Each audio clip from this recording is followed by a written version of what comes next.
حدیث کیا ہے؟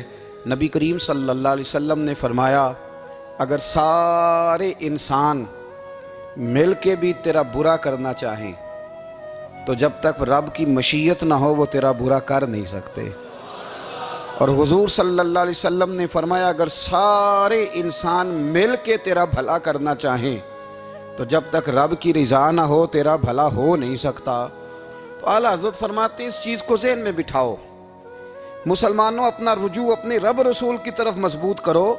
یہ کیا بات ہو گئی کہ میں اس سے بھی ڈر رہا ہوں، میں اس سے بھی ڈر رہا ہوں، وہ بھی میرے پیچھے لگ گیا۔ فاضل بریلوی رحمۃ اللہ علیہ ان چیزوں سے منع فرماتے تھے۔ وہ کہتے تھے یہ توہمات ہیں، اوہام پرستی ہے، ہمیں ان چیزوں سے ہمیشہ بچنا ہے، اپنی آنے والی نسلوں کو بچانا ہے۔ فرمایا کرتے تھے رب کی رضا پہ جو راضی رہتا ہے اللہ اسے سکون والی زندگی عطا فرماتا ہے۔ ہمارے ہاں لوگ پوچھتے ہیں طبیعت کیسی ہے، لیکن یو پی میں، سی پی میں، لکھنؤ میں پوچھا جاتا ہے کہ کیا شکایت ہے آپ کو؟ کہتے ہیں جی سر درد کی شکایت ہے۔ یہ اردو کا ایک محاورہ ہے۔ جناب کیا شکایت ہے؟ کہتے ہیں جی مجھے کمر درد کی شکایت ہے۔ پھر پوچھنے والے پوچھتے ہیں کہ جناب اس شکایت کا کیا بنا؟ تو صدر الشریعہ مولانا امجد علی صاحب اعظمی رحمۃ اللہ علیہ فرماتے ہیں اعلیٰ حضرت کو بخار تھا تو میں حاضر ہوا، تو میں نے کہا حضور شکایت کا کیا بنا؟ کہنے لگے مولانا پڑھے لکھے ہو کے تو ایسی باتیں نہ کرو، شکایت کس سے کرنی ہے؟ رب نے جس حال میں رکھا ہے بڑا ہی اچھا رکھا ہوا ہے۔ شکایت کا کیا معنی ہوا؟ اللہ نے جہاں سمجھا مناسب اس نے ہمیں رکھا ہے، شکایت کیا ہوتی ہے؟ مجھے کسی سے شکایت نہیں۔ فرمایا کرتے تھے الحمدللہ مجھے سر درد بھی ہوتا ہے اور بخار بھی ہوتا ہے اور میں بڑا خوش ہوں، یہ وہ والی بیماریاں ہیں، یہ وہ امراض ہیں جو نبیوں کے قدم بھی چومنے آیا کرتے تھے۔ میں خوش بخت ہوں کہ وہ امراض جو انبیاء کے پاس آتے تھے، سر درد اور بخار، وہ مجھے لگتے ہیں۔ اپنی زندگی کو رضا والی زندگی بنایا۔ یقین بڑا کامل تھا میرے اعلیٰ حضرت کا۔ امام غزالی نے حدیث لکھی ہے، نبی کریم صلی اللہ علیہ وسلم نے فرمایا ہے یقین اس طرح سیکھا کرو جس طرح تم قرآن سیکھتے ہو۔ آج میرے دور کا سب سے بڑا مسئلہ یقین کی کمزوری ہے۔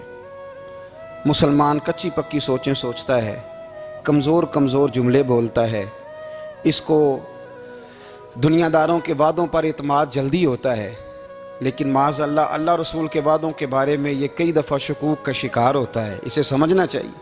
فاضل بریلوی ایک پختہ یقین والی شخصیت تھے، پختہ یقین والی۔ بریلی شریف کے دائیں بائیں طاعون کا مرض پھیل گیا تو اعلیٰ حضرت فرماتے ہیں میرے منہ میں بھی کچھ گلٹیاں نکل آئیں، تو بعض لوگوں نے کہا شاید آپ کو بھی طاعون ہو گیا ہے۔ اعلیٰ حضرت رحمۃ اللہ علیہ فرماتے ہیں جو سب سے بہترین طبیب تھا وہ لایا گیا، اس نے میرا منہ دیکھ کے گلٹیاں دیکھ کے کہا اوہ آپ کو تو طاعون کا مرض ہو گیا ہے۔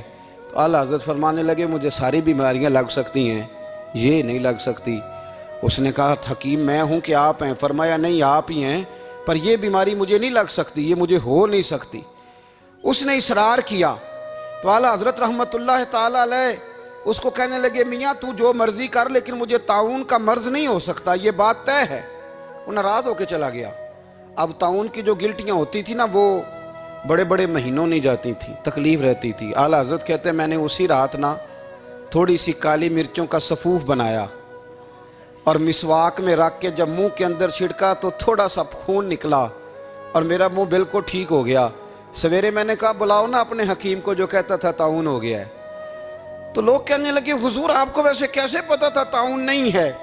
فرمانے لگے پتہ اس طرح تھا کہ اللہ کے رسول صلی اللہ علیہ وسلم نے ایک دعا ارشاد فرمائی ہے، فرمایا کسی مریض کو دیکھ کے پڑھ لو الحمدللہ الذی مما ابتلاک بہ وفضلنی علی کثیر ممن خلق تفضیلا۔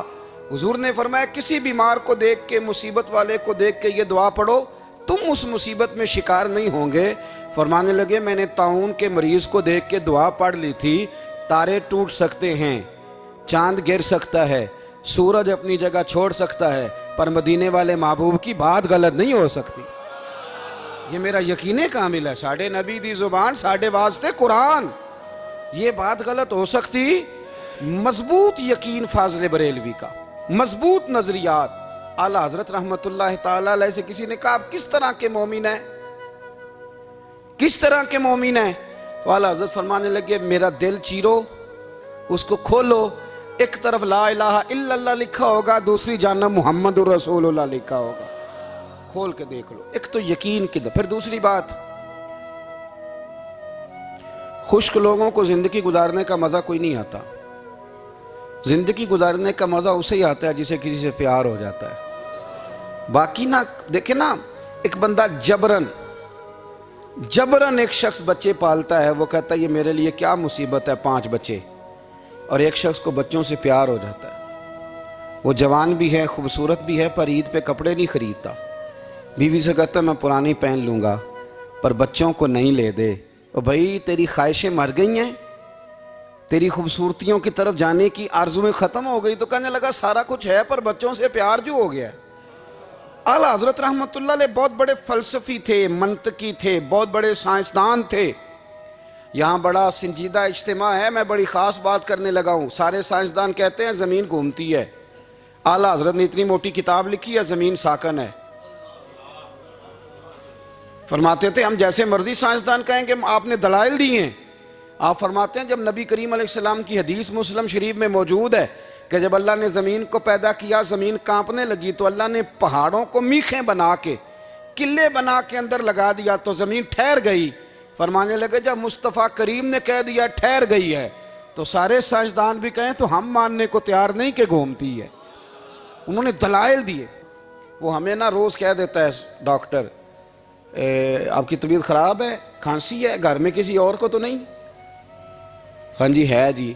وہ کہتا ہے اسی کی وجہ سے ہو گئی ہے۔ او خدا کے بندے، نبی کریم علیہ السلام نے فرمایا بیماری متعدی نہیں ہوتی، ایک سے دوسرے کو نہیں لگتی۔ اور بڑے سادے انداز میں مسلم کی حدیث ہے، ایک صحابی نے کہا یا رسول اللہ میرے اونٹ کو اس اونٹ سے خارش پڑ گئی ہے، تو اللہ کے رسول فرمانے لگے تیرے اونٹ کو تو اس سے پڑیا تو اس کو کہاں سے پڑی تھی؟ کہنے لگا جی وہ تو قدرتی معاملہ ہے، تو حضور فرمانے لگے یہ بھی قدرتی معاملہ ہے۔ اب ہمیں جو مرضی، اعلیٰ حضرت کے زمانے میں لوگوں نے کہا کشش ثقل ہے، زمین اپنی طرف چیزوں کو کھینچتی ہے، دلیل کیا ہے؟ وہ کہنے لگے جی سیب گرتا ہے تو زمین پہ، آم گرتا ہے درخت سے تو زمین پہ، امرود گرتا ہے تو، انار گرتا ہے تو زمین میں کشش ہے، کھینچ لیتی ہے۔ اعلیٰ حضرت فرمانے لگے شاباش، سائنسدان جو کہیں گے ہم مانیں گے۔ فرمانے لگے زمین نے آدھا کلو کا سیب کھینچ لیا ہے، 1.5 پاؤ کا انار کھینچ لیا ہے، پر ہم نے غبارے میں 1.5 چھٹانگ ہوا بھر دیا، وہ تو زمین سے کھینچا نہیں گیا۔ یہ کس قسم کی کشش ثقل ہے؟ یہ ابھی 2 سال پہلے ڈاکٹر عبدالقدیر خان کا مضمون چھپا تھا روزنامہ جنگ میں۔ وہ کہتا ہے مجھے وہ مولوی چاہیے تھا جس کے پاس قرآن حدیث بھی ہو اور سائنس کے علوم بھی ہوں۔ کہتا میں نے زمانے کے دروازے کھٹکھٹائے، پھر میں پہنچا بریلی کے امام کے پاس، اور کہتا ہے وہاں جا کے نہ میں ٹھہر گیا ہوں، اس لیے کہ مجھے قرآن و سنت کا نور بھی ملا ہے اور مجھے سائنس کے رموز بھی ملے ہیں۔ یہ واحد شخص ہے جو دین کو سائنس کا پابند نہیں کرتا بلکہ سائنس کو مدینے والے کا غلام بناتا ہے، مدینے والے کا غلام بناتے ہیں۔ تو اعلیٰ حضرت فرمانے لگے عجیب فلسفہ ہے نا جی، آم کھینچ لیا اس نے، سیب کھینچ لیا، امرود کھینچ لیا، پر اس سے 1.5 چھٹانگ والا غبارہ۔ تو لوگوں نے کہا حضور پھر مسئلہ کیا ہے؟ آپ فرمانے لگے مسئلہ یہ ہے کہ ہر چیز اپنی اصل کی طرف لوٹ جاتی ہے، ہر چیز اپنی، سیب امرود انار زمین سے پیدا ہوتے ہیں تو زمین پہ گرتے ہیں، ہوا کی اصل اوپر ہے، اس لیے جب غبارے میں ہوا بھریں گے تو ہوا اس کو اوپر لے جائے گی۔ ہاں جب اس سے ہوا نکل جائے گی تو پھر غبارہ جو جس کی اصل ہوتی ہے ادھر لوٹ جاتا ہے۔ انسان مٹی سے بنا ہے تو جاتا کہاں ہے؟ مٹی دیں مٹی رہنا ہی ایویں کا دی بلے بلے، اج مٹی دے اتے بندیا تے کل مٹی دے تھلے۔ تو اعلیٰ حضرت رحمت اللہ تعالیٰ علیہ نے نا اپنے سارے علوم کو نبی پاک کا غلام بنا دیا۔ آپ فرمایا کرتے تھے آج لے ان کی پناہ، آج مدد مانگ ان سے، کل نہ مانیں گے قیامت میں اگر مان گیا۔ حضرت سیدنا ابو بکر صدیق رضی اللہ تعالیٰ عنہ ارشاد فرماتے ہیں کہ نبی پاک علیہ السلام نے جب ہم سے وعدے لیے کہ تم کسی کے آگے سوال نہیں کرو گے تو فرماتے ہیں میری تو یہ حالت ہے کہ میں گھوڑے پہ بیٹھا ہوں اور میرا درہ بھی ہاتھ سے گر جائے تو میں کسی سے نہیں کہتا اٹھا دو، کیونکہ حضور نے وعدے لیے تھے کہ ہاتھ نہیں پھیلانا، میں خود گھوڑے سے اتر کر وہ اٹھا لیتا ہوں۔ حکیم بن حزام رضی اللہ تعالیٰ عنہ صحابی ہیں جن کی پیدائش کعبے میں ہوئی، ان سے حضور نے وعدہ لیا کسی کے آگے ہاتھ نہیں پھیلانا۔ حضرت سیدنا ثوبان رضی اللہ تعالیٰ عنہ سے وعدہ لیا کسی کے آگے ہاتھ نہیں پھیلانا۔ حضرت ابو ذر غفاری سے کہا کسی دنیا دار کے آگے ہاتھ نہیں پھیلانا۔ حضور سید عالم صلی اللہ تعالیٰ علیہ وسلم چاہتے ہیں خوددار رہے نبی پاک کی امت، لیکن آج کسی چوک میں چھوٹے بچے دکھائی دیتے ہیں وہ مانگ رہے ہیں، کسی جگہ پہ خواتین کھڑی ہیں وہ کشکول طلب دراز کیے ہوئے ہیں، کسی جگہ ہم دیکھتے ہیں کہ بیمار لوگ اپنے زخم دکھا کے مانگ رہے ہیں، کسی جگہ چھوٹے بچوں کو آگے کر کے مانگا جا رہا ہے۔ ہم دیکھتے ہیں کہ مسجدوں کے دروازوں پر اللہ تعالیٰ کا وہ گھر جہاں فقط اللہ سے مانگنا چاہیے تھا، وہاں بھی لوگ نمازیوں کے سامنے ہاتھ پھیلائے کھڑے ہیں۔ اس طرح کا ماحول اگر معاشروں میں بنے گا تو پھر وہ قومیں کیا خوددار ہوں گی یا قوموں کی قومیں بھکاری بن جائیں گی؟ پھر آنے والی نسلیں کیا کردار